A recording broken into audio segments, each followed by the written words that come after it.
zone. On va plus loin sur les circonstances de ce scénario catastrophe avec nos éclaireurs. Fanny Wegscheider. Alors Fanny, ces images, vous les avez toutes regardées. Est-ce qu'elles vous ont permis de retracer plus précisément le scénario des événements? Oui, en effet, regardez ces images arrêtées pour vous montrer à quoi ressemblent ces trains accidentés. Le premier, le train Irio, vous le voyez, avec ses wagons éventrés, ses vitres brisées, des amas de tôle, de verre, des passagers qui tentent par eux-mêmes ou grâce à l'aide des secouristes de partir.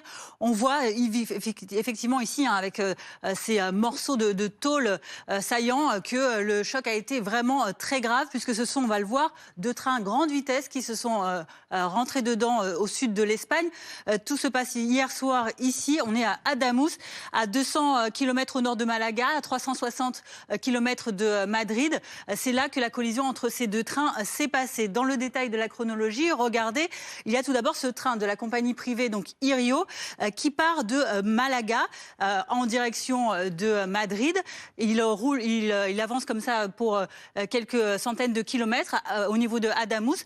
Étrangement, sans raison, sans explication pour le moment, ces derniers wagons déraillent sur le rail qui est en face, au moment où un train de la compagnie nationale Renfe, lui, qui descend de Madrid pour aller vers Huelva, lui rentre dedans, donc à grande vitesse, un choc très violent, avec plus de 300 passagers dans le train Irio, plus de 100 passagers dans le train Renfe. Vous imaginez évidemment les conséquences de ce choc à grande vitesse, avec donc ces questions qui se posent aujourd'hui, puisque le ministre des Transports, en effet, qualifie cet accident d'extrêmement étrange, ainsi que les experts, sachant que, en effet, le train Irio a été fabriqué uniquement en 2022, il n'a que 4 ans, qu'il a été révisé 3 jours à peine avant l'accident, et puis surtout bien que cette portion de ligne à grande vitesse, elle est droite, elle est rénovée récemment également, donc peu d'éléments pour expliquer encore à l'heure actuelle cet accident. Oui, on va essayer de comprendre quelles sont les hypothèses. Merci beaucoup Fanny.